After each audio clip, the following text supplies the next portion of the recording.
جو کسی مسلمان کو ایسی جگہ ذلیل کرے گا جہاں اس کی عزت کی جاتی ہے تو اللہ سے ایسی جگہ ذلیل کرے گا جہاں اسے اللہ کی مدد کی ضرورت ہو۔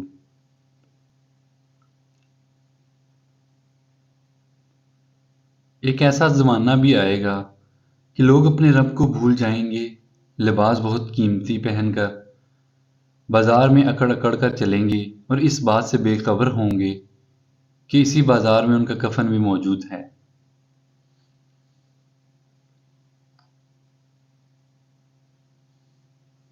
ایک بزرگ سے کسی نے پوچھا کہ عبادت کرنے کے لیے بہترین دن کون سا ہے؟ بزرگ نے کہا موت سے ایک دن پہلے۔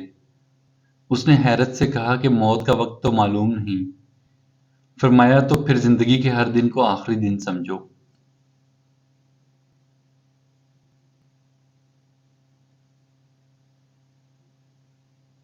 کسی غریب کو تنگ مت کر، تیری طاقت پیسہ ہے اور اس کی طاقت اللہ ہے۔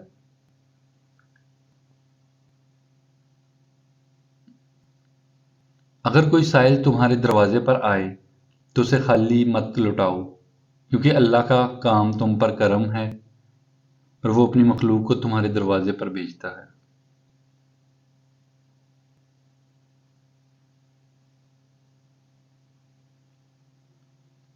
وضو جوانوں کی طرح کرو، نماز بوڑھوں کی طرح پڑھو اور دعا بچوں کی طرح مانگو۔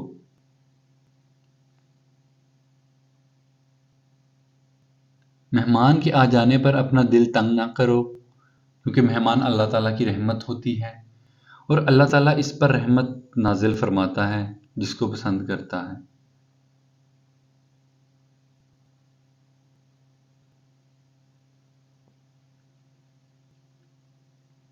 جس کو اللہ نے دعا کی توفیق دی وہ قبولیت سے محروم نہیں رہ سکتا، جس کو اللہ نے استغفار کی توفیق دی وہ مغفرت سے محروم نہیں رہ سکتا، جس کو اللہ نے شکر کی توفیق دی وہ نعمت سے محروم نہیں رہ سکتا۔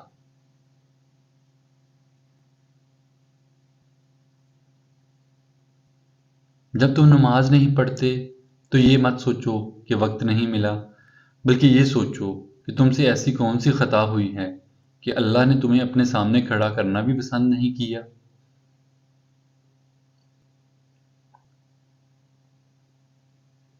ماں کھانے میں کچھ بنائے تو اس کی تعریف کیا کرو اور اسے اللہ کا شکر ادا کر کے کھایا کرو، کیونکہ کچھ لوگوں کے پاس نہ کھانا ہوتا ہے اور نہ ہی ماں۔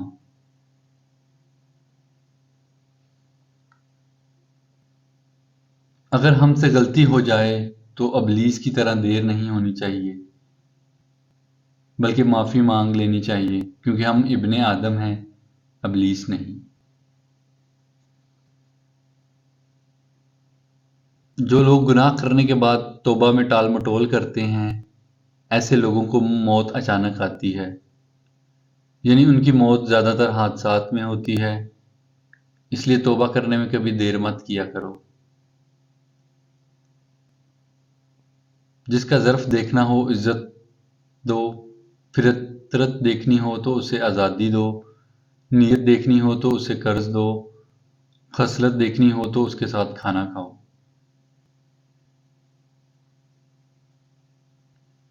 حضرت علی نے فرمایا، محنت کا پھل اور مسئلے کا حل رب دے گا، یہ مت سوچو کب دے گا، جب دے گا بے حساب دے گا۔ امید کرتا ہوں آپ کو آج کی ویڈیو اچھی لگی ہوگی۔ ویڈیو کو شیئر اور لائک کرنا نہ بھولیے گا اور چینل کو سبسکرائب ضرور کیجیے گا۔ جزاک اللہ۔